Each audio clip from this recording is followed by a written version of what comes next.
All right then. This is how people show up on a screen and then they disappear for a minute. And you're wondering where they are because they are making their own tea.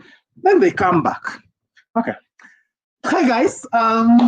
Welcome to yet another session of Your Story Today. I'm so excited today, by the way.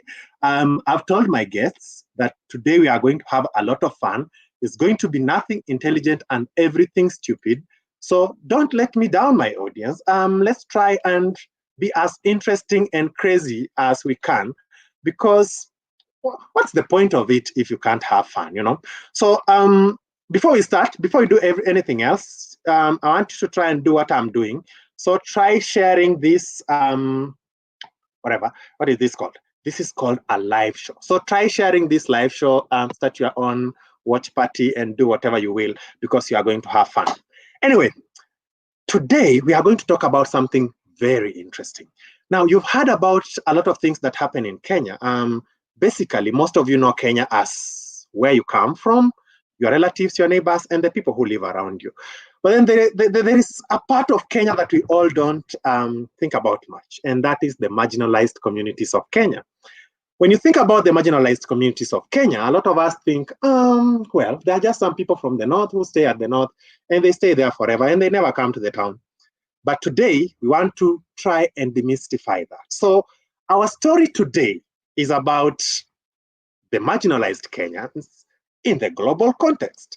And I thought about this, and I thought I want to bring on some old people who have lived through all these troubles, and they have experienced all these problems, and they know what marginalization is all about.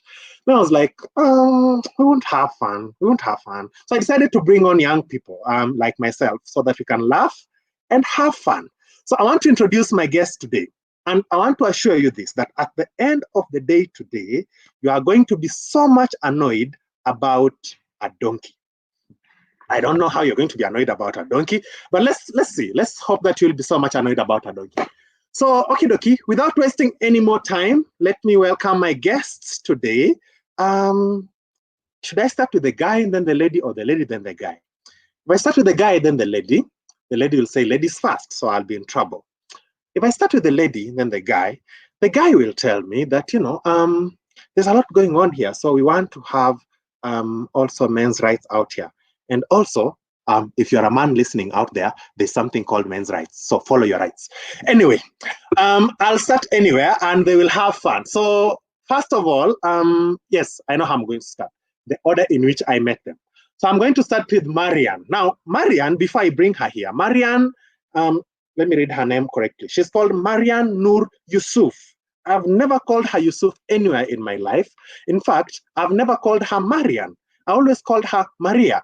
So it's a new day for all of us. Maryan is the author of these two amazing books. These books are very short and very interesting. Now, I've read, this is quite a confession. I've read this one only once. So I've read it only once. I've read this one 3 times. It's my most interesting of her 2 books. She's the author of these 2 books. She's one of the youngest authors that I've met, and she's one of the most interesting people that I've met. And she's also a social media cartoon. Welcome, Maryan. How are you? Hi. I just told people you are a social media cartoon, so you better live up to it. Actually, that's true. I'm a Facebook comedian. You are a Facebook comedian, and you are a lover of memes.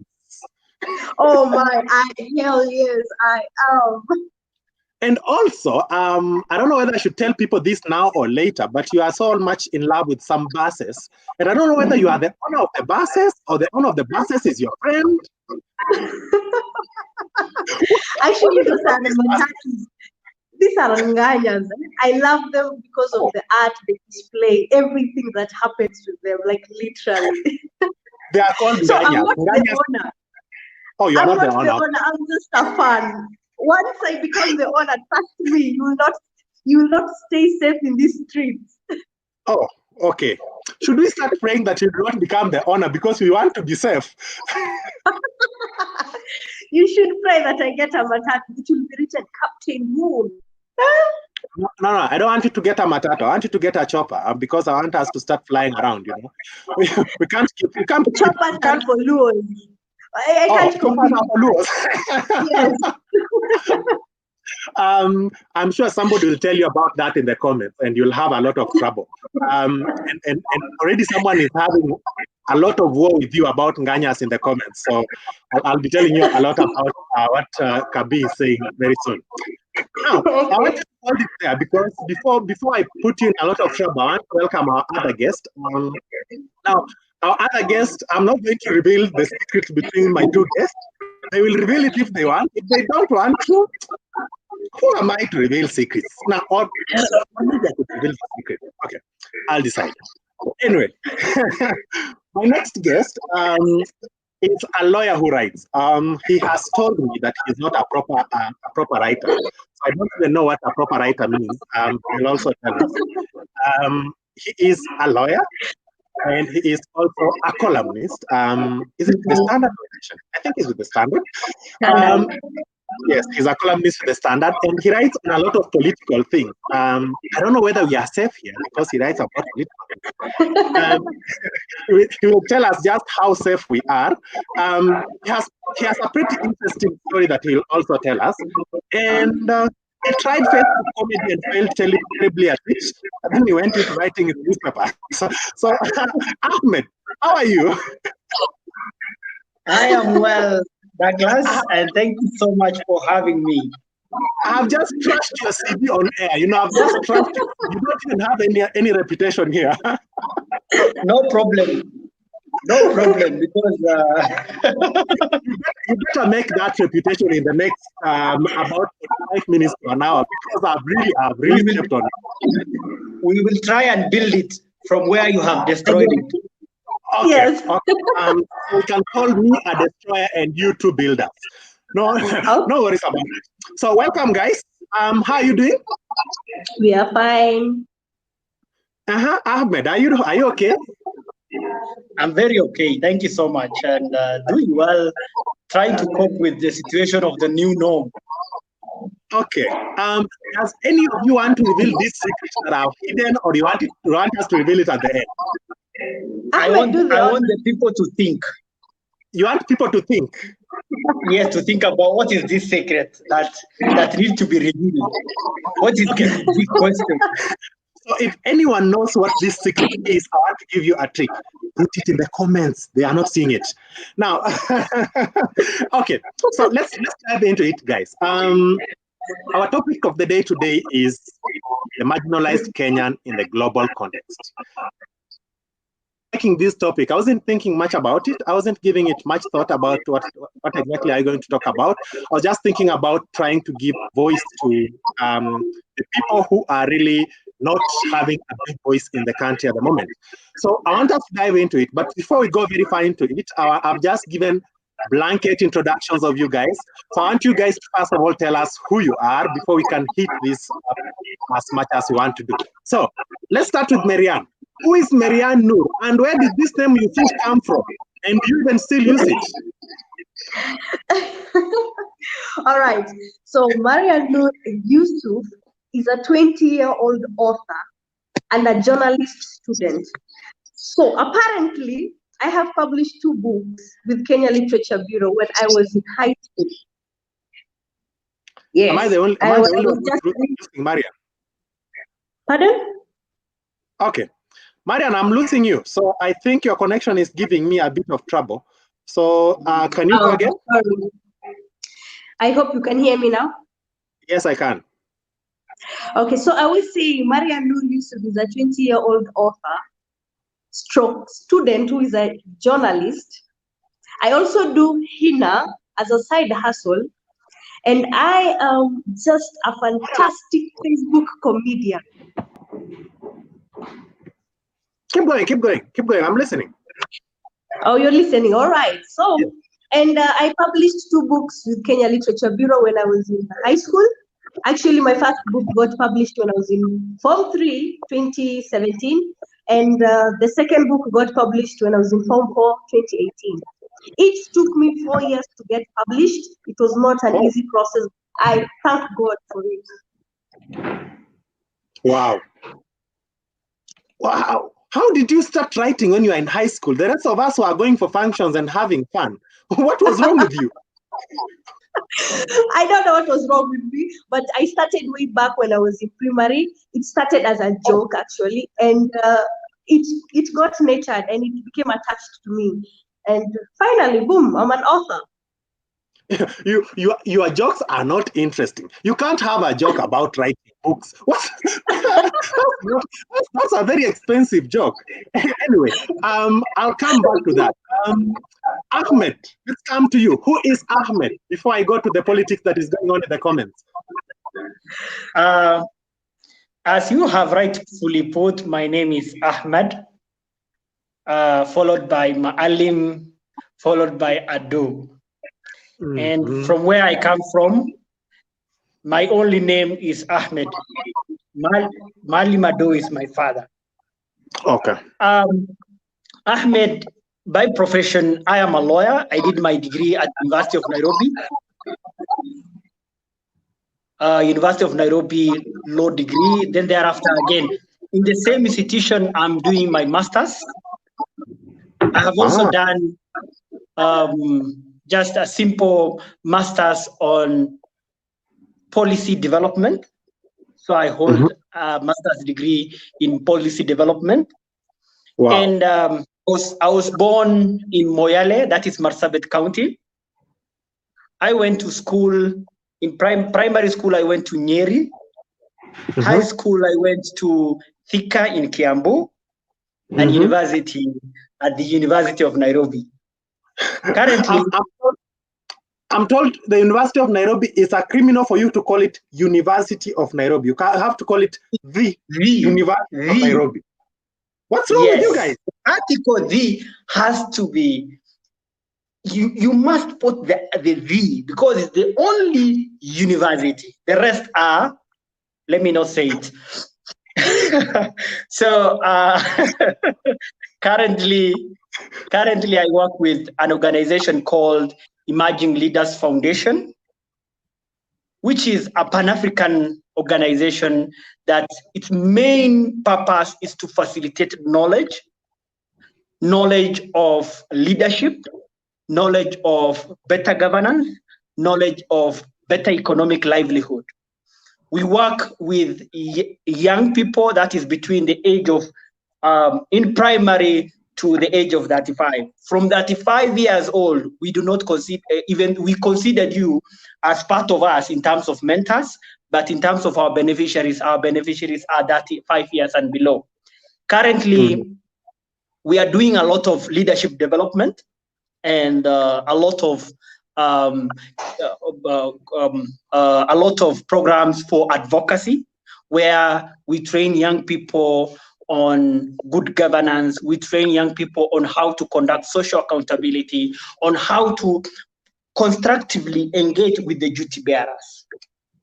Before that, keep going. Before that, Ahmed has worked in political space before I joined Emerging Leaders Foundation.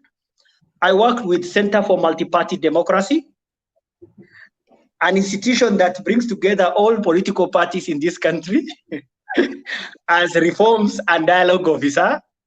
And before that, I was part of a team that, I led a team that established an organization called Kenya Young Members of County Assemblies that brings together all young MCAs in this country for purposes of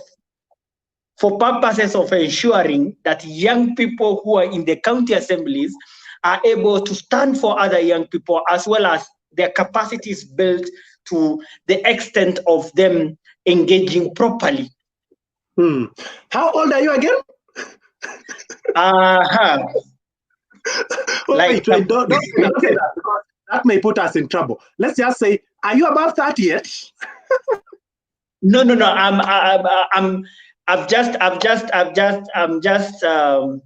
I would say I have taken down 2 centuries. What? And I have 6 years up to 2 centuries. You guys are making me feel like I've not done anything in life. You've done all that, and you are not on 3rd floor yet. We have another crazy one here who started writing from primary school. what am I doing on this show? I should quit this show right now. I am the least experienced person on this show. Anyway, now before we even go on, Ahmed, you've mentioned something that I picked, which is very interesting. You are born in Moyale and you went to primary school in Nyeri. That is not natural. Not very many people who are born in Moyale went to primary school in Nyeri. Do you want to tell us how that happened? That happened in that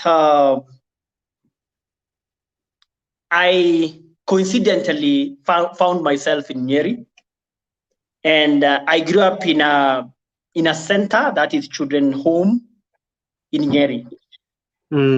So it was not an easy situation that I found myself there. It wasn't an expected one, but alas, I was there and I was in a children home, which is still there to today. And I'm a product of, I'm a proud product of a children home. Now, everyone there who is wondering whether you can grow from very humble backgrounds to very rich backgrounds, this guy has been in like 96 committees and he came from there. So don't be encouraged. Now, there's some politics going on in my comment box before I attack Maryan around. So I want to bring you guys in on the politics going on in my comment box. Mwanamisi Kasirani, is this Kisirani or something? Says mashallah. We have somebody saying she calls them Ganyas. This is Hashim. Yes, Maryan, you call them Ganyas. I don't know what is it about Ganyas. She'll tell us about it. Moha says, happy to see you guys. Happy to see you too, Moha. Eunice says, choppers are for Luos. Yes, please. Oh, is this because you said choppers are for you guys? Shut up.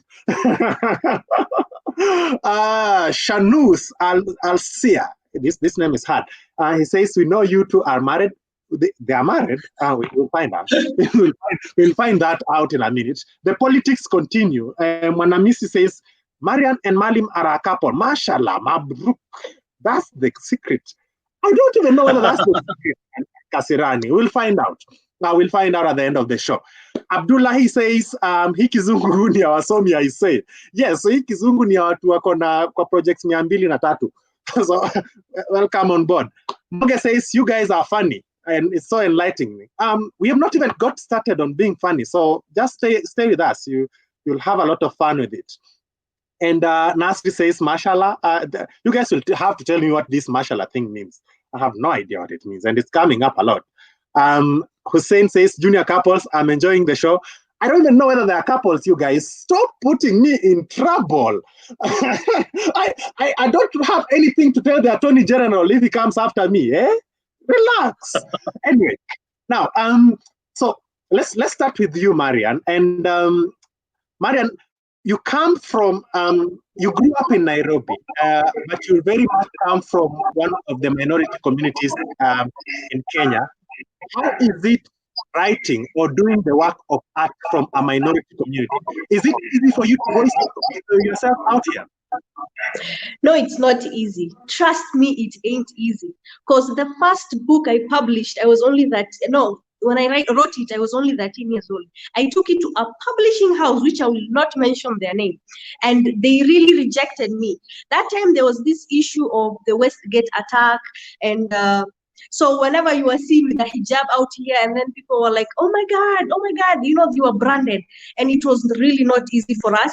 So we had to do this, take ourselves out of there and push myself into and publish my book with all the struggles I had to face from the backlash I got, and yeah, I've moved forward.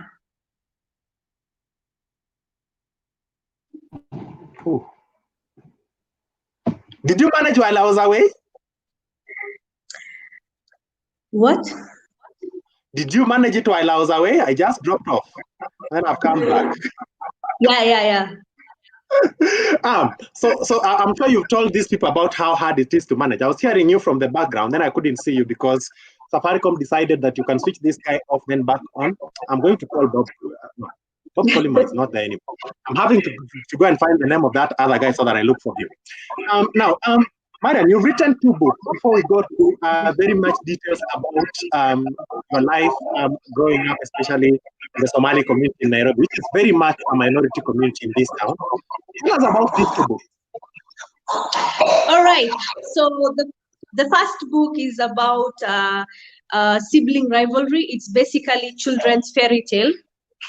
And the second book is called Nobody Knows My Pain. It's about the Somali girl child education and the responsibilities of a single father. Yes. Now, I'll bring in Ahmed after you tell me about this. I don't know whether you've heard about this, but there's a story that went out on Al Jazeera last year about the point of how hard it is for a girl within the minority communities in Kenya to attain education to the highest level. Do you find that as a problem as well? Do you see it as a problem? No, I don't see it as a problem because my mom really supports my education, and because she didn't get that education at first, so she's pushing me to my limits so that I attain whatever she couldn't. Yeah, so I'm not having a problem with it. Ahmed, I've muted you, so let me bring you back to the screen a bit. Now, Ahmed,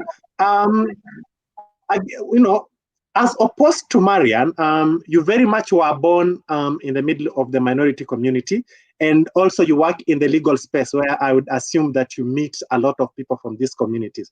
What has been your experience in terms of minority communities, especially the communities from the north, being able to express themselves? Do you find it harder than the rest of us?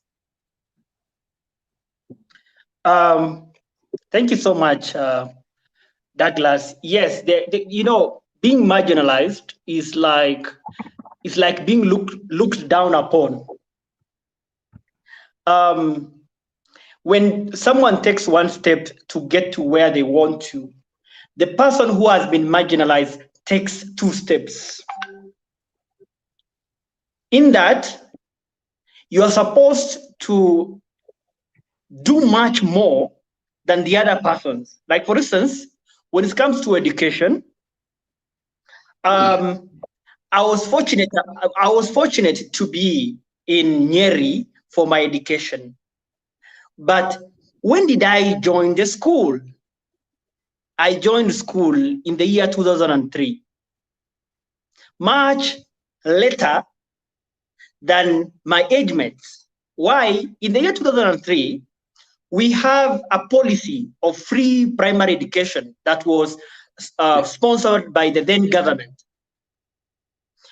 This marginalized community in northern Kenya are not only faced by such marginalization I have just explained, but they're marginalized again twice.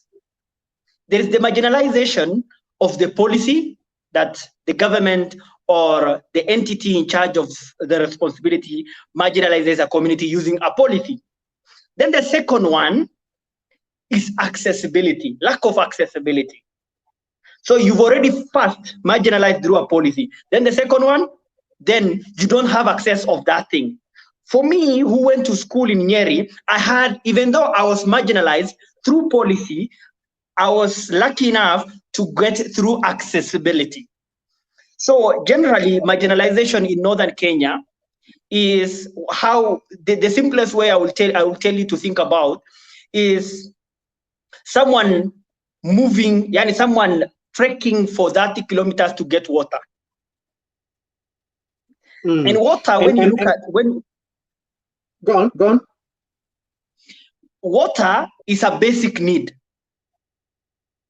And a basic need is a human right aspect. So if you are unable to get a basic need like water, the question is, will you even able to get education?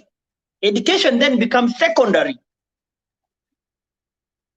So that is the facet that we need to look at the marginalization in northern Kenya, or generally in the NFD, that is northern frontier, former northern frontier districts generally.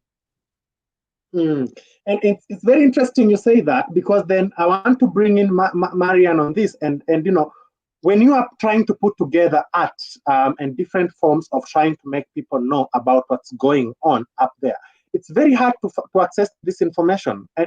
I'll be hosting a couple of people from that marginalized region so that we can also expose it a little more. But then, why is it, Maryan, very hard for us to find literature about what's going on in the North, for example, and other marginalized communities in Kenya?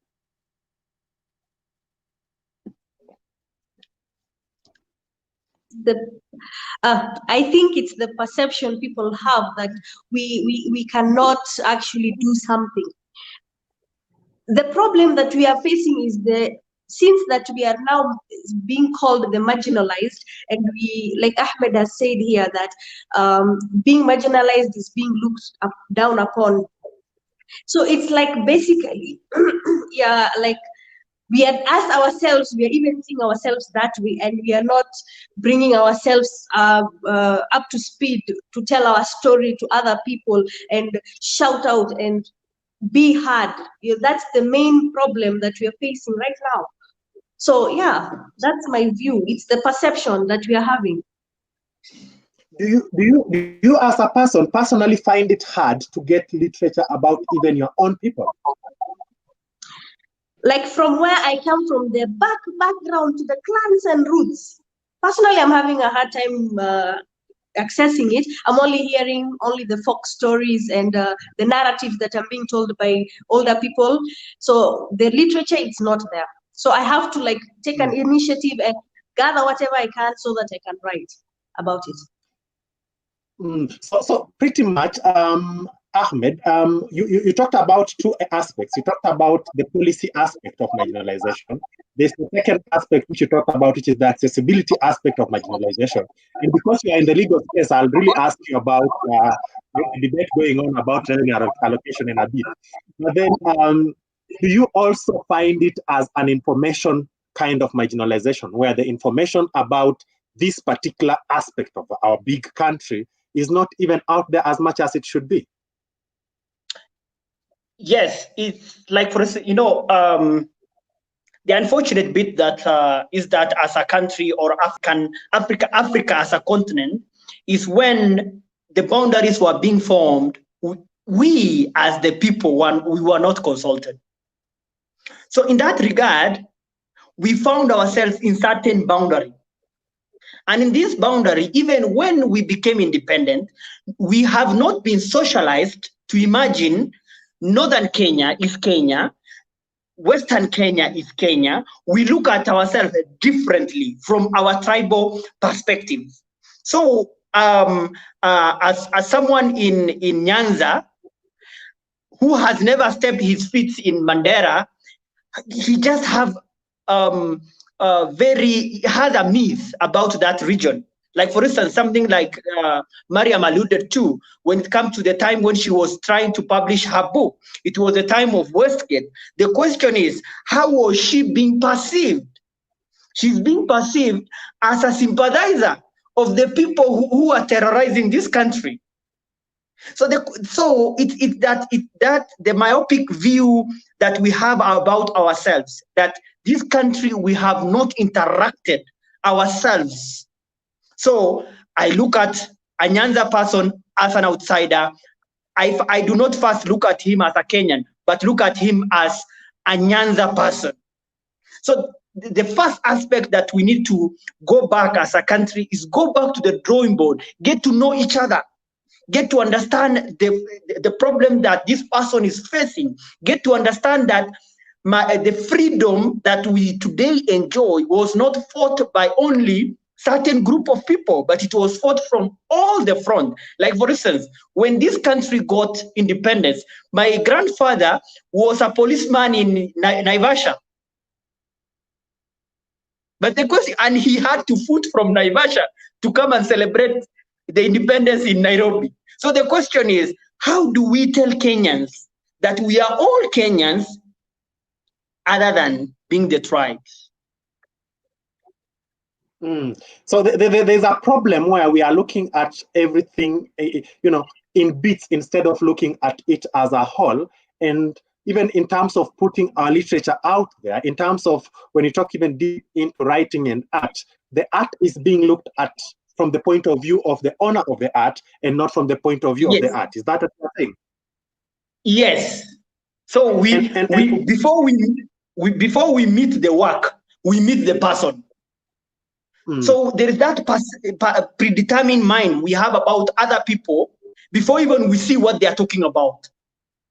And Maryan, while you are trying to bring your work out here, is it something that you face that is seeing the person behind? Like, for example, I found this, I'm having your books all over the place. I found this book very interesting about Nobody Knows My Pain. And it really helps me to understand what it is like for a girl growing up in that particular community. Did you find a problem where people are seeing the girl before they see the book? Actually, yes. I was having a hard time selling these books during the book fair. The book fair that usually occurs during, I think, during October, September there, the Nairobi International Book Fair. I always have a hard time. People, okay, in the stand, I'm the only one who's wearing hijab, so, and I'm the only brown there, or light skin, and then people will start looking at me, and then I tell them, hey, I have these two books, come and buy them. And then they'll be like, what does it have? The first question is, what does it have? And then they see the girl on the cover page, and then they're like, is this talking about the Somali community? You see? That's the first thing they'll put in their mind. And you'll see like as if it's not for them. It's not for them to read. So the first few years I had, like the first 2 years, I had a very, very hard problem selling the books. Because I mean it's not something that people are conscious about, and I want to bring in Salim on Maalim on it. Now, Maalim, if I call you Salim, just respond, because I have written a book and Salim is a very major character in my book. So if I call you Maalim, Salim, just know I'm talking about my book and just respond. I'm not going to tell anyone about my book today now. Now, Maalim, let me bring you in on this. There is a problem that is neither looked at deeply nor even discussed. We talk about tribalism, we talk about nepotism, but we don't talk about the subconscious mind, whereby in my head I have already put it that when I see somebody whose name is Maalim, I really need to run away from that restaurant. Do you think it's a problem that's affecting art from the North? Because personally, I have really struggled to get art from the North. Is it a problem that is affecting art coming from the North, even in terms of the channels of distribution, in terms of even the producers of the art? Yes, is that, perception and a predetermined view of certain aspects blocks the mind.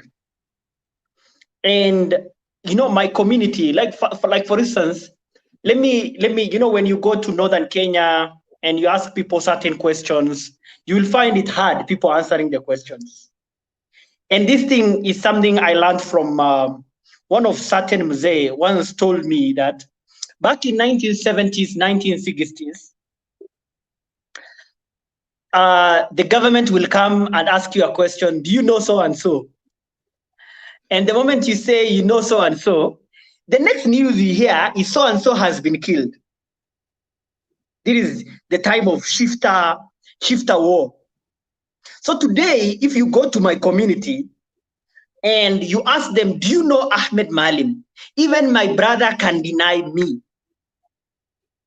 and say no. Why? Because he doesn't know the motive behind you asking for me. So this community, since 1970s of shifter war, they have never been brought back to the community called, the country called Kenya. Yes, they live within the boundary of Kenya, but they feel they are an outsider who is an insider. They feel anyone is out there to get them. So therefore, they become so enclosed community that has enclosed itself in terms of the information. So literature even becomes now hard to get out.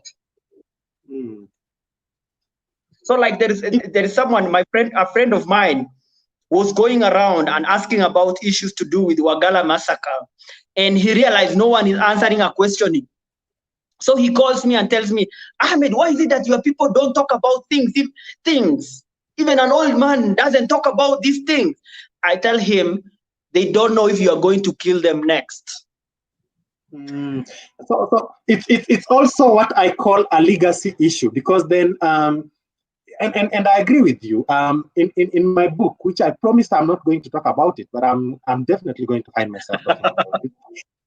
In my book, I address a lot of these issues about the marginalized community. I try to capture the Wagala massacre as much as I can, and there's even a video on YouTube called Scarred, and it captures the feedback very well. And even when I was trying to talk to people about that, I found it hard. And somebody summarized it to me and told me that even in terms of literature, it's a legacy issue, whereby you want to write this story, or people have written these stories, they have them, but they don't feel like they are comfortable enough to bring them to the fore. Is that what you're trying to say? Exactly. They don't trust you. So they don't know where I'm doing this story. Yes. First, they don't know. Like, it's like today, if today you ask me, do you know Maryan Noor? And I have known the history that the moment someone has told us and said someone I know and they leave that place, the next thing that happens to them is tragic. The society now they train themselves into that situation where you don't share any story because you don't know the motive behind the questions. So our community is that community that do not trust, one, the government, two, other communities who are in Kenya, other 42 tribes of Kenya. And it's pretty interesting. Somebody is asking me in my inbox, how many communities are there in the northern part of Kenya? I also don't know. In the northern part of Kenya, we have from it's still from Turkana. Turkana is still in the north, right? Yes, Turkana is Turkana. Then we have adjacent. We have adjacent to them. We have Samburu. Samburu. Then we have Rendile. Rendile. Oh yeah, I like Rendile in history. Yes, there is Borana. Borana. There is Gabra. Gabra. Then we have now the eminent, the bigger Somali community that lives in Mandera, that is Garri. Garri. Oh wait, within the Somali community there is also sub-communities. Yes. Voila. Okay. And that's why you hear clan community, any clan elders, negotiated democracy, all these things emanate from that. Then in this in the three larger Somali counties, that is Garissa, Wajir, and Mandera. Those are the larger where now the Somali community is found as a Somali. But Boranas, they are not Somalis. Yes. Gabras are not per se Somalis. And then lastly, we have the Orma guys, the Orma in Tana River. Ah, okay. Huh? Yes. Okay. When you are mentioning them, I was remembering them from history, but then I don't know why I've and this is the problem that we have. We don't really educate ourselves much about what we have around, or even the diversity that we have around, which is pretty interesting. Now, Maryan, let me I'm really going to we are really going to have to handle this Nganya issue, because this question about the Nganya issue is coming a lot on my watch, but we are really going to have to handle this. But first of all, before we go to handle that, you come from a marginalized community in two different perspectives, and I want us to handle these two different perspectives in one. First of all, as a lady from a marginalized community, it's easier to do this. It's not easy per se, but comparatively, it's easier for Maalim to come through this than it is for you. What are some of the biggest challenges that girls in the marginalized communities go through that you want the rest of us to be aware of? Wow, that's the elephant in the room, eh? Yes. Tackle it by the horns. So let's drive the elephant then. So the problems we as girls from the marginalized community face is that we have the perception that we are not supposed to be equal with the boys, especially when it comes to education, career, and work. But at the same time, you'll find some of our communities have held on so long to the traditions that girls should only stick and remain to probably jikoni too. They should remain in the kitchen, nothing and nowhere else. That's one of the problem we are facing. Number two, we don't have the opportunities. We don't have the opportunities, equal opportunities to go out and do things that we want. Especially when I was trying to publish my book, when I was trying to publish my book, it was not easy. It was not easy for me. Like, at first, it was hard for me to convince my mom, to tell her, Mom, there is something I have here. Then when she got convinced that I'm doing something that is of benefit, she allowed me. And even she went an extra mile to get me fair to be going to these publishing houses from one place to another. And the other problem we are facing is that we are not looked alike to other people. Like, how do I say? We are not treated the same. Especially when you're seen when you're wearing this. That is another topic. Like, it's mad. Like, oh my God. Oh, sorry. Don't mind me. But it's really crazy. It's really mad. So those are the problems you are facing as the girl child in this community, and I really addressed those issues in my book. There's that perception of early marriage. When you marry when you have not gone to school, or you've just maybe you're 13 years old. That is early marriage. When you're now above 18, that's your choice to choose. I've actually addressed in that book very well, detailed explanation through story-wise. For those who have read it, they know what I'm saying, especially to Halima. And she passed it on to her daughter, Anissa. And I asked this question to you on purpose because I really wanted to bring about some of the issues that you talk about in this book.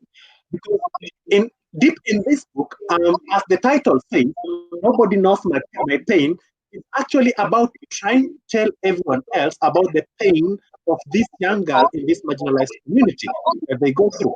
And basically trying to be a voice to them. Is it easy to be a voice to the girl from the marginalized community? Oh, that is a tricky question. Okay, it's both. It's not easy and it's easy at the same time. When you have the courage to speak out, you can be. But the people you're speaking out, are they willing to be heard? You know, that's the question. One thing, I'm not an activist, but I am an author that likes voicing out her thoughts. Ahmed over there is an activist. I'm going to finish. Just finish. He's having fun. I'm going to finish. He over there is an activist. So basically, when actually sometimes when we are together, we speak out sometimes, like that voice, the way we talk, bringing out the issues that we are facing. He always tells me, you only need a platform. I remember he even told me this. He told me, you need a platform to voice it and bring out. And I'm like, no, you're the one who's supposed to do this, not me. And he's like, no, you're the one who'll do it. You see? I like that.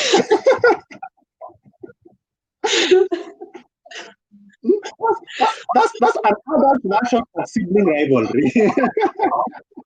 Yeah. Now, Ahmed, I almost called you Salim again. I'll be calling you Salim quite a few times today. Or even my viewers can just start calling you Salim. One. There are a few people who are picking a few battles with you. First of all, let me just take you through the comments before you can continue. Ashra Al-Said Mahmoud says, Shazmin bin Kuja hapa for our love of Dr. Maria Noor. You see, you have become a Facebook comedian. Now people are calling a committee here to listen to your jokes. You are in trouble. Oh my God. Now, somebody has a war to pick with you here, Ahmed. You said the other 42 tribes, and Shruti is reminding you that we are actually 44 tribes. Yes, we have reached 44, and I think we are even at 45 at the moment. So, Shruti, apologies. I come from the Stone Age, so I think Ahmed has joined me from the program from the Stone Age. Kotmi is asking a very interesting question here, and his question is: there's indeed a problem connecting all tribes. That's a very good statement. And he asks, how about Chokoras people and those who are on the edge of their life, being marginalized every day? And I'll come back to you on this from a different angle, Ahmed. Taslima is saying, the best advice you can give to an upcoming writer from the marginalized community in Kenya. I believe this is for Maryan. I'll come back to you with this. Abdi is saying, Kushites consist of the following: Borana, Gere, Abra, Burji, Somali. Okay. I didn't even know about Burji. I'm in class today. So thank you very much, Abdi. You can also list all the others. I'm reading them. Go. Courtney continues and says, that's why we answer question by question. I believe this was towards your comment, Maryan, about trying to answer the questions about people not being willing to listen to the voices of these people from these communities. Now, Ahmed, Maryan has said you are an activist. you are going to tell us what you have been activating. Have you been activating? What have you been activating? I take a lot of tea, and in a minute I'll be flashing off the screen to pick my cup of tea so that I can come back here fresh. But I want to ask you this. If Maryan is right that you're an activist, what do you do through your writing to try and bring out the evils going on in our society about, that kind of sit on the marginalized communities in a way? There is the issue of revenue allocation, which is the elephant in the room in Kenya today, really. An issue that has divided communities, political parties. It has even divided Sakaja into two, one person into two. So, what can we do through writing in different aspects, just like you are doing it, to try and address this? While you address that, you'll also be answering the question that came from, I believe that was from Abdi, was it? No, it was from Taslima, and I'm putting it on the screen right now, about the best advice you can give upcoming writers from the marginalized communities. As you answer that, I'll be taking my tea. Go on. All right. Thank you so much, Douglas. And being an activist, I wouldn't say I'm an activist. I would say I'm a civic educator. I mainly do inform. I'm passionate about good governance. I write about good governance and the extent of bad governance that is brought about by corruption. And I narrate the story of every African nation in terms of now bringing out the fire in the young people. And I'm a believer that you cannot question something you don't know. So today in Kenya, we have something, so many policies that are surrounding good governance. The question of how do we carry out social accountability? How do we question issues of value for the Wanjiku, or for that Fatuma, for that Apio, for that Chizuga? The other question you ask yourself is, how do we fight corruption so that we are able to have value for money in our country? And my simple answer is, you cannot question what you don't know. If you don't know how much has been allocated to certain road, you cannot then question anything to do with it. So therefore, my main work, even in the current organization, is to train young people on the good governance, including the budgetary processes. Like, for instance, if today I question anyone that the budgetary process of Kenya, that is the national and the county government, how many of us who are seated here do know about the budgetary process of their county? How much has been allocated to healthcare? Yes? They should tell me in the comment box if they know about the budget process of their counties. Yes. How many of us do understand how to conduct social accountability? So this is my main responsibility. And I do this through training young people, through the organization I work for. So simply, I'm passionate about youth inclusion. Not just inclusion in terms of names, socio-economical, political inclusion. As maybe we did not define what is marginalization early, we purported that everyone understands what is marginalization. But marginalization can be from three dynamics. From a dynamic of social dynamic. The second one is from economic dynamic. The third one is political dynamic. Here, young people in this country, you know, when you talk about marginalized, there is marginalized community, there is marginalized group. Marginalized group in this country are women, persons with disability, and youth.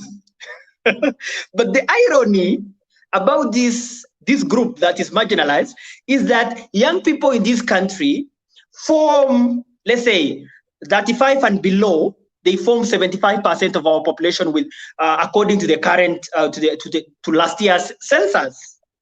Women almost above the number of men, meaning these are the dominant group of our country. Dominant meaning they are not properly included in socio-economic political spheres. That's why they are dominant. Imagine this country, it's unfortunate to tell you that we are being controlled by 25% of our population that who are above the age of 35. So the minority is suppressing the majority. And this is mainly because of lack of the information. And if we are properly informed, young people who are properly informed would become, you know, when you talk about someone like Thomas Mboya, when Thomas Mboya joined unions, he was only around 22 years. So let's ask ourselves, Maryan has written a book by the age of 18. Tom Mboya joined union and led a union and even gave a speech in America. He was considered the black young man in America, gave a speech on the same podium with Martin Luther King. He did that because he had the information. So the question is that writers are doing, and we are also doing in terms of the social developmental persons, is that how do we inform the young Kenyans to take up the positions? And even in this revenue allocation, sorry to tell you, is that you will find the Senate is divided into two.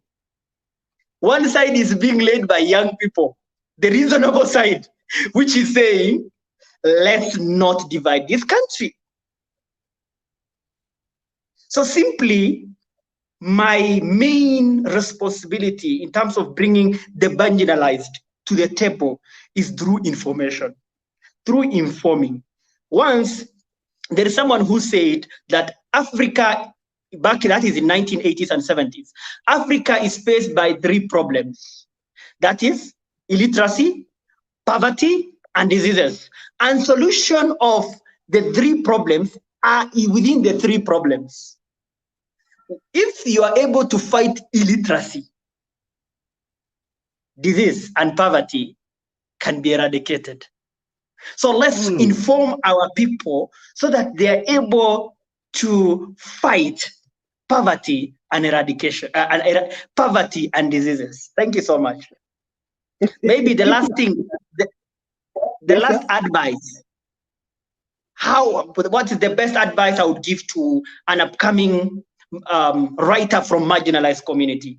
First of all is, don't view yourself as marginalized. I always viewed myself as advantaged one.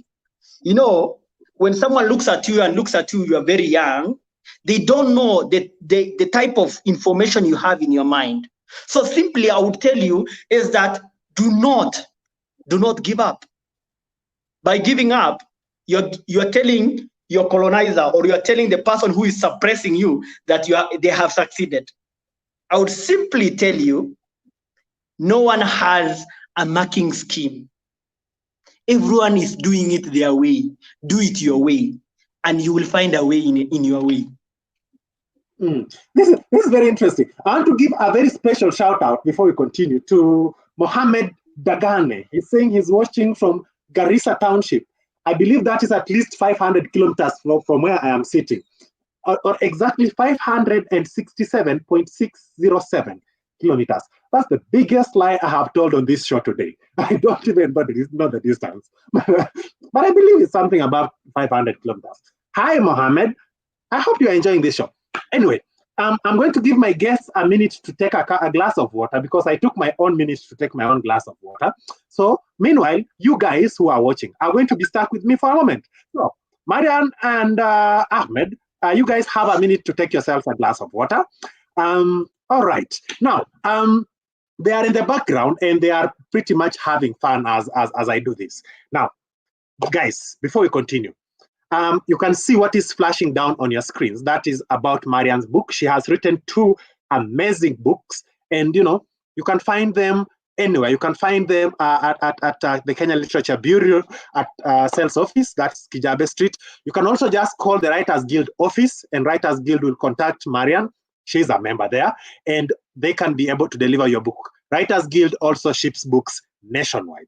So that's a very interesting thing that I'm telling you. As my guests take a glass of water, of course, because, everyone needs to drink a glass of water. Also, the next thing that you can see below your screen is something called Write Your Passion. We are trying to encourage you guys to tell your story. We are trying to say that you should be able to tell your story to the rest of the country. So if you would really want to know the nitty-gritties of how do you write a book, how do you write a manuscript, how does a manuscript get approved, how does your story, get to the press, who can publish your story? Writers Guild is here for you as well. There's a number going down on your screen, 0751, blah, blah, blah. There's a website going down on your screen, writersguild.co.ke. Run there, and ask about that particular course. They offer it. I think it's at a very affordable price, but somebody will be able to give you that information. And that somebody, by the way, it will not be somebody with a hard face like mine. It will be a very beautiful lady. She's called Patricia. She's awesome. I am not. Anyway, something else that I want to tell you about, you can rush to our YouTube channel, and also we'll be posting a lot of content in terms of how you can write from the marginalized community, how we can create a center for writers, how you can come together as writers from different communities to do a lot of different things. You want to know where you can find me? Chill. I'll tell you at the end of the show. Anyways, I'm just about to bring back my guests, and before I bring them back, I can see them in the background. They can't see me, but I can see them. So I can see they are now sitting down, both of them. So I'll give them a minute to sit down. But as they do that, I'm going to read a few of your comments. Keep them coming. Keep your questions coming in the comment box. I'll be reading them as they come. Now, somebody, of course, I had already read this one from Abdi, who was trying to give us all the Kushite communities. Now, before I even continue, there are Bantus, there are Nilots, there are Kushites, kulikuwa na ingine. GXCRE, nimezeeka. I remember those 3. If you remember any other, kindly remind me.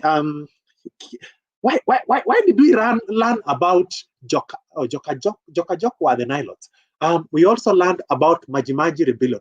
Why on earth did I learn about the Majimaji Rebellion? Anyway, story for another day.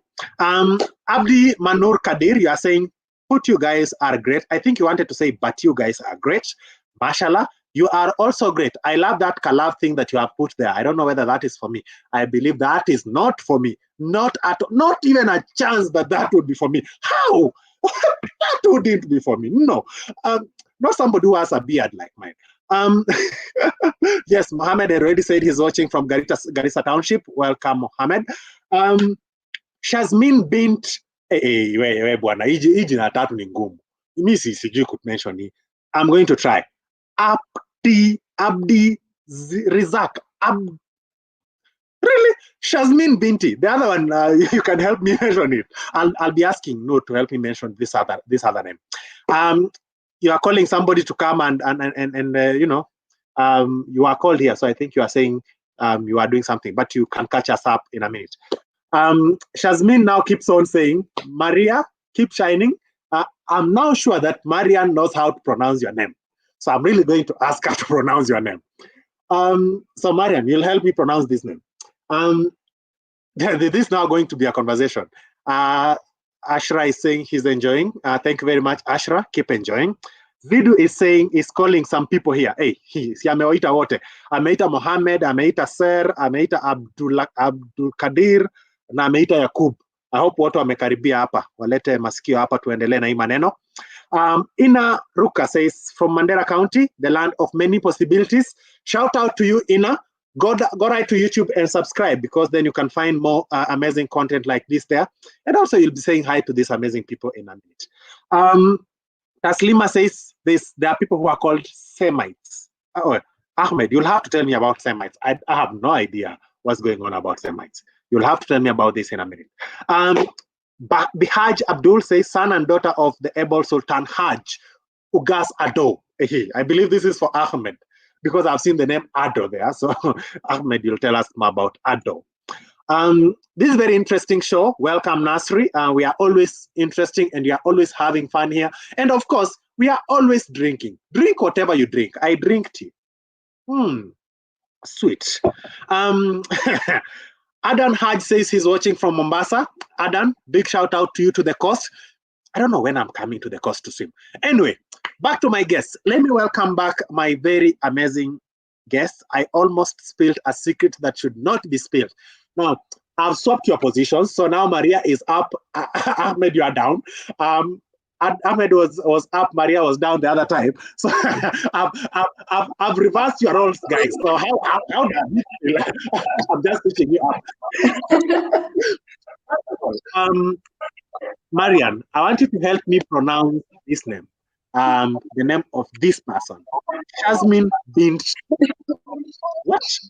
Abdirizak. Say that again. Abdirizak. Abdirizak. Yes. Abdirizak. Okay. Abdirizak. I'm sorry. I'm always trying to pronounce names, but this one has just got me. I'm sorry. Abdirizak. Okay. Ahmed, there's somebody from your clan here.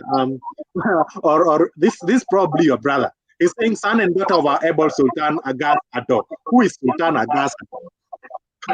You have to tell us. Who is Sultan Agas Adow? Okay.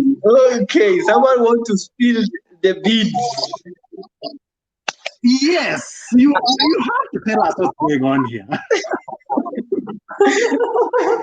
You know, Sultan, yes.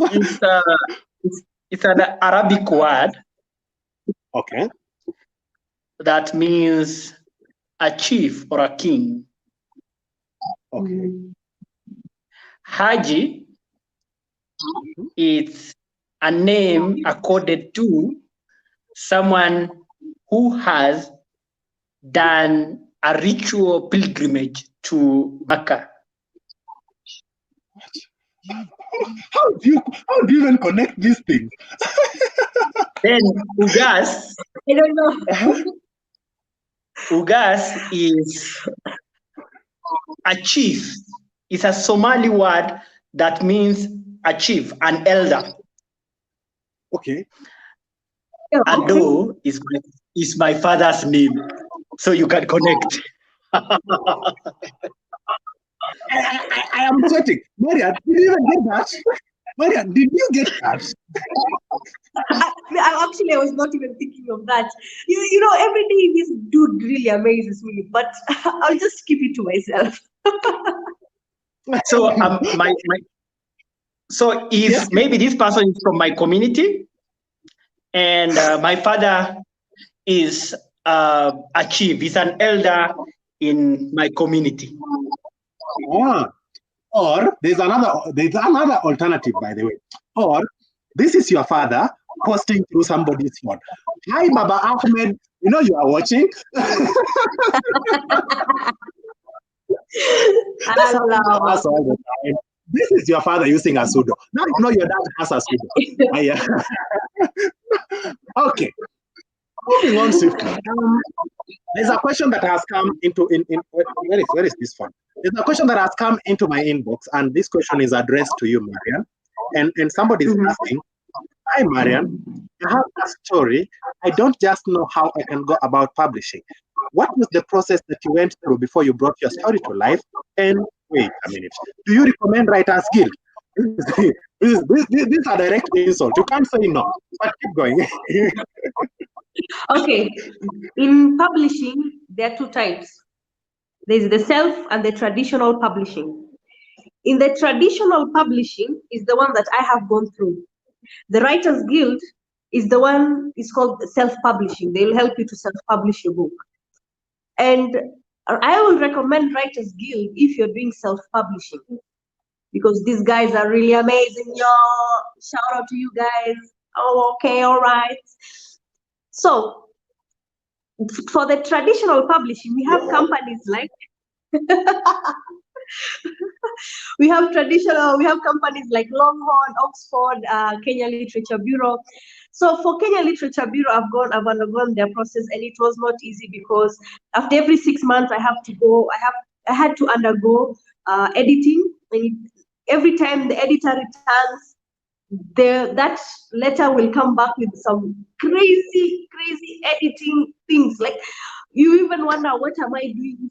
The editor is just going to rewrite my book, you see? And it took me 4 years to get my first book published, and it really broke my heart because every time I told anyone that I was publishing a book, they thought I was joking. But either way, traditional publishing is good because it ain't costly. It's good for you if you have no money like me. Yes, no money like me. I've emphasized on that. And for self-publishing, I'll recommend Writers Guild. Yeah. So yes, it's good. Anganya. You own Anganya. I don't own Anganya. Ahmed, please buy me Anganya, please. Uh-oh, Ahmed, we've just put you in trouble. I'm sorry. You'll have to buy Anganya.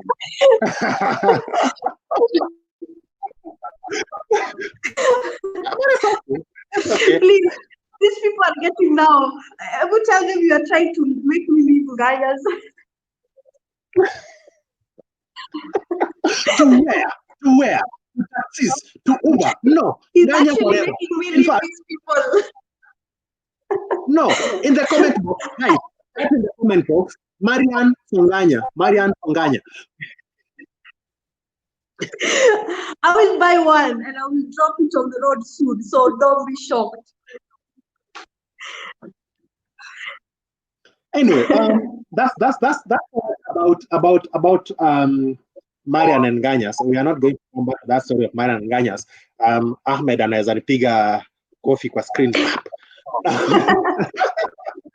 Ahmed, let's come back a bit into what you do.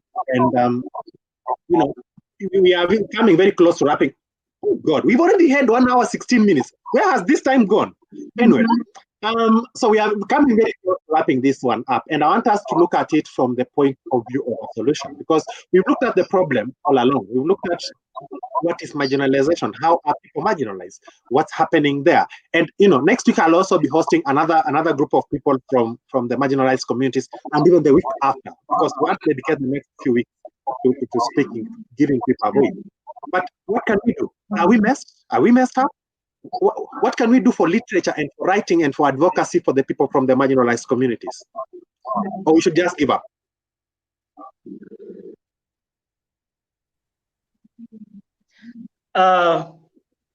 Giving up is not a solution, and it will lead us to nowhere.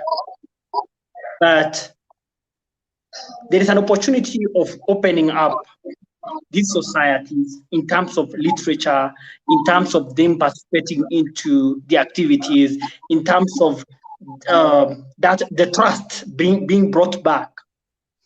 And this can only be done through information sharing. And information sharing is that, Maryan has written a book because she's empowered information-wise. She knew the information in her head is an information that is appealing to her and that can appeal to someone else. And that's why she had to put it down on paper. So the question is, through information, we are able to encourage them to transmit the information. And those who are transmitted to are able to take down the information. And you know, sometimes, like your book, Chasing a Bullet, and I have read another book, which I would recommend to everyone, is that, and I have not given it to someone may slap me, a book called The Road to Hell. And I recommend this one for Douglas also. And this community, they need to tell the story themselves,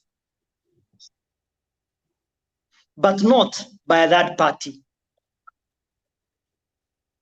The feeling, the marginalization, the issues facing them can only be told by them. And they can only tell the story when they know their story is viable. So in terms of Writers Guild, in terms of these publishing houses, they need to get themselves there. At least like now, here you have agents. You have someone like Maryan. You have someone, and all these people who are upcoming writers. I'm also writing my own book, my autobiography, which will be... that question about your autobiography.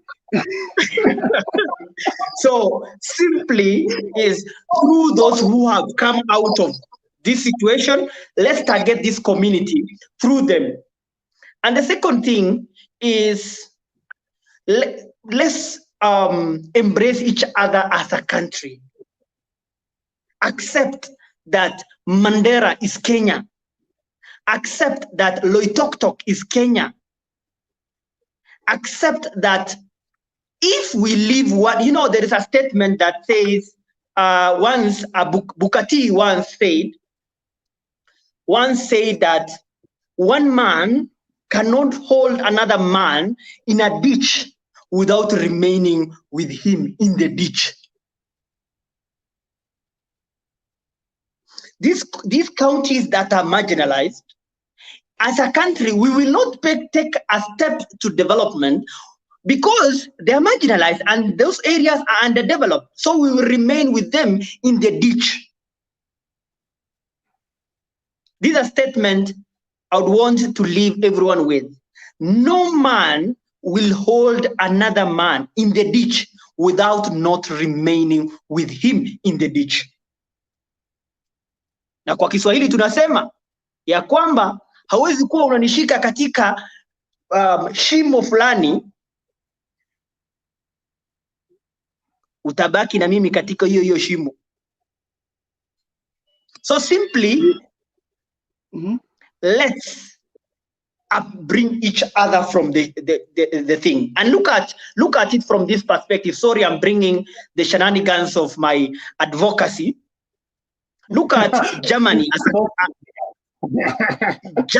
as a country. Germany, after 1945 or thereabout, Germany was divided into two countries, East German and West German. The West were rich, the East were poor. So the country had to embrace each other, come back to a status quo of thinking together. So we will never, as a country, achieve that vision we want to see of developed country if the Northern remains behind. So the Luo man, the Kikuyu man, the Nyanza person, the Central person, the Coast person, we cannot leave each other aside. It has to be all of us together. That is my message when it comes to how to solve the marginalization. Don't ask why this person is getting 2 shillings. it's because someone was left behind. It's because it's just like simply in my Somali community. Today, an educated son like me, I don't expect my father to allocate me so much from his camel. Why? Because I'm educated. But I expect my father to allocate so much to my brothers who are not educated. So let's think of that from that perspective. And it's interesting you say that. And when Maryan knew that I'm coming to attack her, she has dropped out of the call, but she'll be coming back. Yes, I can see her. She's in the kitchen. It's called our lobby. Ulikuwa umeenda kwa baridi kufanya nini na sisi tuko huku sitting room? It's fine. Now, it's very interesting that you mentioned a lot of things that I wanted to mention. But before I come and attack you about your biography and everything else that you just said, Maryan, from a literature point of view, I want you to answer two questions. First of all, do we have public libraries in the northern part of Kenya? Number two, what can we do? What's the solution that we can have in terms of advancing our literature there? Is there something like Writers Guild can do? Is there something Longhorn can do? Is there something we can do as a society to make that literature come down? Because I believe you have very interesting stories in the marginalized communities that you want to read about. Okay, I'll answer the first question. I'll say I don't know because I have not really been to Northern. I come from Nanyuki, Laikipia County. Hapa tu. So, and what can happen for Northern Writers Guild can actually, or even other publishing companies, they can donate books, create a library there that maybe can help the people who really want to.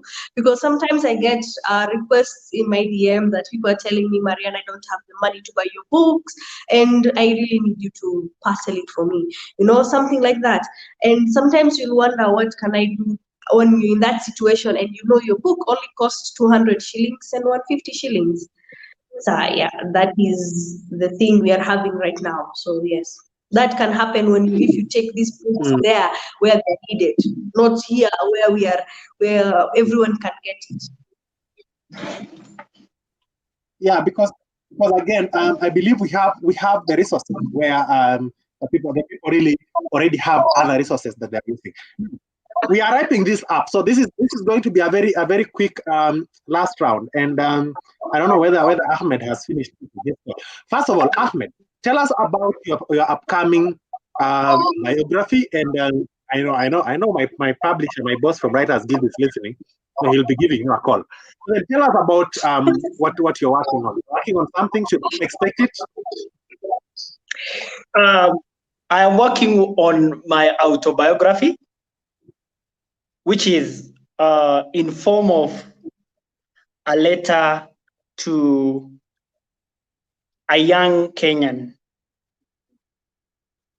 be it who has a father, without a father, be it poor, rich, be it marginalized and not marginalized. I'm writing a letter of how my life opened up to where I am today. I'm writing a letter of a tribeless Kenya, a Kenya in which, in central Kenya, I was embraced, taken care of, not as a Somali, not as a Muslim, but as a Kenyan. I am writing a letter of the type of people who held my hands. I am writing a letter of a Kikuyu who held my hand, of a Luo who held my hand, of a Luya who held my hand. I am writing a letter, the type of people whom I have interacted in terms of my life, someone like Mariam, someone like Douglas, so that we are able as a country to think as a group, not as individuals. And this is simply because, and then I am concluding with an aspect that we have so much forgotten in terms of, like Douglas, are you a mentor? How many of us do mentor young people who are on this street in high school, in university? Imagine if Maryan had a mentor. Would she have taken so long to publish her book? Imagine from high school, I having a mentor. So how do we create a society that is a merry-go-round that completes? Imagine a civil servant in this country not taking me as an enemy, but taking me as a son to mentor me through government processes, so that the day I become an employee of the government, I don't need to start it from the scratch. I already have the information.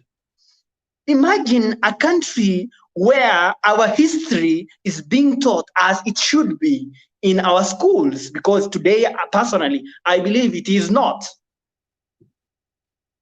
Imagine, so my book is all about trying to answer the questions that any young person can face. And lastly, the other part of it is the legal part. Maybe why I joined the legal practitioner and how I joined it, and simply what are the legal issues that I have interacted with. And going forward, whoever would want to become a lawyer, why would they become a lawyer? And why did I choose not to start directly from court? Why did I choose to start it from a developmental, by working with NGOs, by starting institutions, and not from the court? So all that I am trying to not only motivate, but bring realism into the growth of a young person in this country. Hey, man, now, when you are done writing that book, I will not be suitable to sit on the same table with you, because now you'll be doing the number 1 million thing when I'm just on 1,000. Oh my God, what have I been doing? Now, so let's wrap this up, guys. Maryan, your last words to our viewers, very, very much. Wait. Actually, I will tell allow you to say that. Wait. I'll tell something. I'm not even going to allow you to say that.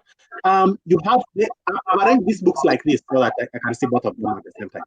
So you have these 2 copies with you, right? Mm-hmm. So I want you to do two things for us. You have a copy with you, right? Yeah, on the table there? No, I don't have a copy right now. So I'll do the honors. So I want to give my viewers a juice of what is in your book. Am I allowed? Yeah, go ahead, please. Perfect. So I'm going to read a very small excerpt from Maryan's book, and then let me just close it first. Then one pick konki, open a page. This is page 49. I don't know what is on page 49. It's about life in Nairobi. This is interesting. Life in Nairobi was a challenge to Halima on her return, but still she preferred Nairobi to Mombasa. She focused on leading a quiet, fulfilling life away from the prying eyes. Her daughter, with Ibrahim, was almost turning 12. She was only a few weeks shy. I believe I of 12. 2 months after moving to Nairobi, Halima got a job as a waitress at Pangani Hotel. Where was I? She had enrolled Anissa to school. I believe this Anissa is you, Maryan. She had enrolled Anissa to school. She, however, struggled to pay her fees and therefore couldn't keep her in school regularly. Anissa was a bright girl. Teachers liked her attitude in school. She had a promising future. Oh, I'm not going to read to you guys what is down here because I want you to sign this book. But I can tell you, there's a very interesting part about Anissa. And gosh, what happened to Anissa? Maryan?